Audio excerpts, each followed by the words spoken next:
Anthotypes are a photographic process which use the naturally occurring pigments within plants, flower petals, berries and spices to create a photosensitive material that responds to the UV rays of the sun. Anthotypes are an environmentally friendly way of making prints using nothing but the plants in your garden or in the wild and sunlight. You can try this process using various plant materials. It works well with bright petals and leaves from common plants. And the main thing to bear in mind is to forage safely and responsibly. Many common plants can be poisonous and may cause illness, so don't pick any plant until you have confidently identified it as safe to touch. Only pick what you need and be sure not to pick any endangered or protected flowers in your area. For this video, I will make my photographic emulsion with poppy petals. You can use various flowers or plants that grow in your area or garden. You can also use things from your fridge like spinach, beetroot, blackberries, or even spices like turmeric will work very well. The poppies I am using were gathered from a local car park, and recently I've collected lots of varieties of plants and flowers from car parks and industrial estates in my area. So you don't need access to the countryside or any special environment to make your photographic emulsion. We take a handful of petals and tear or cut them into small pieces before we crush them for the emulsion. We need to cut them so they are a bit easier to grind down in the next stage of the process. You can try and use whatever plant material you have at hand for this process, but not every plant will give you a sharp photographic result. However, it is a way of mapping and recording colour from your local environment, and the prints will be impermanent, but this is part of the charm of the process. So it's their ephemerality that makes them special, aligning with the natural cycles of bloom and decay. The image will record the vitality of the plant before it fades.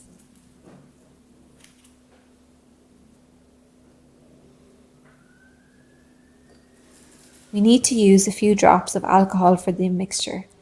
I'm using a cheap vodka, but you can also use any other vodka or other clear alcohol.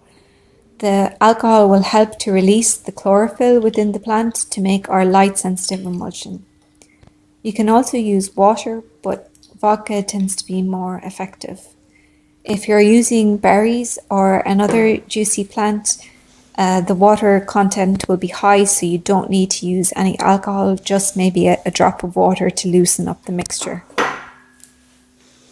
The plant needs to be macerated using a pestle and mortar, or if you prefer, you can use an electric blender. We grind the plant material into a pulp, and this takes around 10 minutes.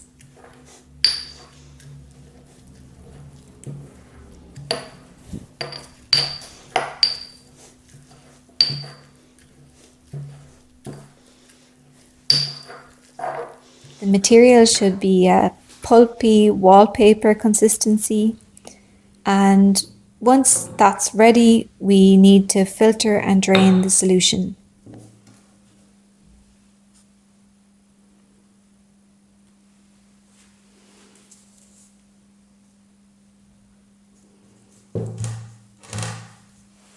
So I'm using a funnel and a coffee filter, and I gradually spoon the emulsion into the filter bit by bit. So we filter the solution because we want to avoid bits of plant material in the emulsion, as this can affect the sharpness of the image. So we are aiming for a smooth liquid solution.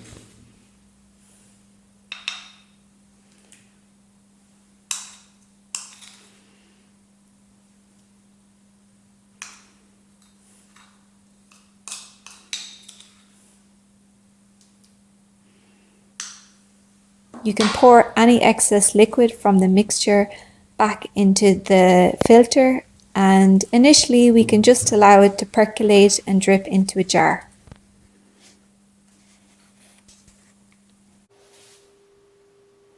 After a while, I go back and press the emulsion down to try and quicken the filtering process and push down any remaining liquid. You can also use a cheesecloth or a piece of muslin to drain the solution by just squeezing it with your hand. I like to do this at the end of the filtering anyway, just as it ensures you get the last drops of emulsion from your mixture.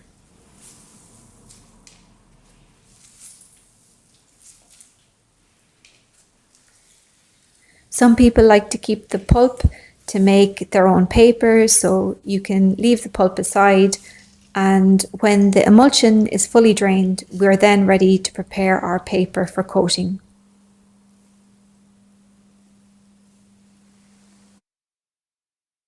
I'm using a heavy 250 gram watercolour paper, but you can try any other papers that you have at home. Watercolour papers and heavier papers tend to work very well. So we place the paper in a tray or on top of some old newspapers. And this time I am taping the edges with a low tack tape to give my image a fairly sharp border. So you don't have to do this, but it can help to keep your image nice and neat. So you can prepare a few sheets of paper or fabric at the same time, as ideally you will want to use up all your emulsion in one go. So using a large sponge or brush, try and coat the paper evenly. The paper needs to be coated 3 times, and we need to coat both vertically and horizontally. The paper also needs to dry in between each coat. We want to avoid overcoating the paper, as this will make it difficult for the light to bleach the emulsion during the exposure process. So 3 coats should be enough. It is best to use up all your emulsion, coating as much of the paper as possible. And once the paper is coated, you can keep it in a dark drawer and make your exposure within a couple of months. Many plant emulsions will even remain light sensitive for up to a year.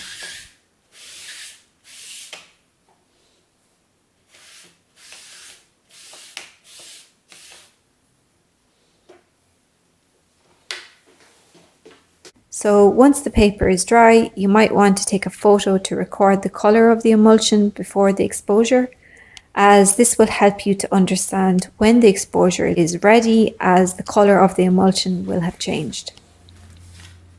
Make a note of the plant, location and time of year it was picked. The colour of the emulsion can vary greatly from the colour of the plant used, so this will help you remember which colours you achieved from which plants you used. The next step is printing a positive image on a sheet of transparency. The positive needs to be a high contrast monochrome image. You can prepare this on Photoshop or any other editing software, and you can easily change your color image into a black and white image. Firstly, we open up the contact frame. If you don't have a contact frame, you can use an old picture frame or some Perspex and bulldog clips. This will keep the paper and positive image in place.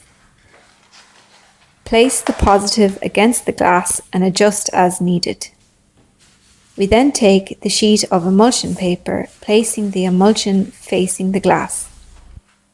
Again, take a few moments to adjust the paper as needed. Make sure that the transparency and emulsion are pressed tightly together. Keeping them as flat as possible will prevent any movement, and this will help you to get a sharp, high-res image. If you want to ensure that you get a high contrast image, you can try layering 2 transparencies of the same image to create a denser positive. The sunlight will bleach the light or clear areas of the image, and the dark areas will remain dark.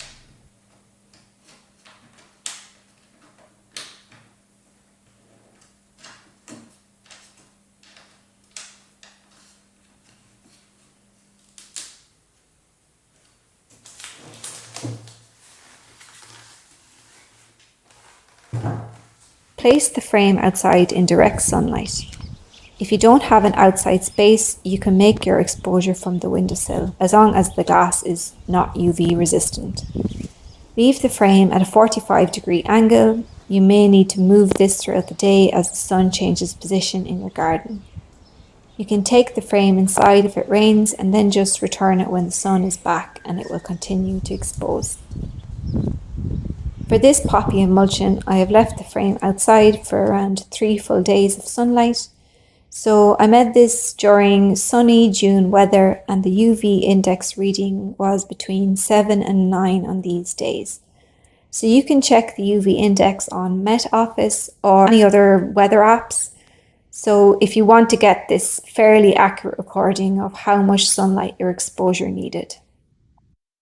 When you check the exposed image, you can refer to the photograph you took earlier of the emulsion, and this will indicate how much bleaching has occurred.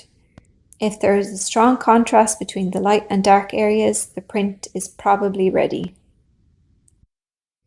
For various flowers, plants and berries, it can take weeks to get a strong exposure, but it's worth noting that the longest exposures to make are often the longest to fade. It is possible to preserve the image using various UV-resistant varnishes, resins or glass, but I prefer to keep this process natural and to embrace the fading and eventual erasure of the image. If you'd like to give this Anthotype challenge a go, please follow us on Instagram at CFPR_research, and to share your Anthotype experiments, tag us at #SummerOfPrintAndBooks and #Impact12.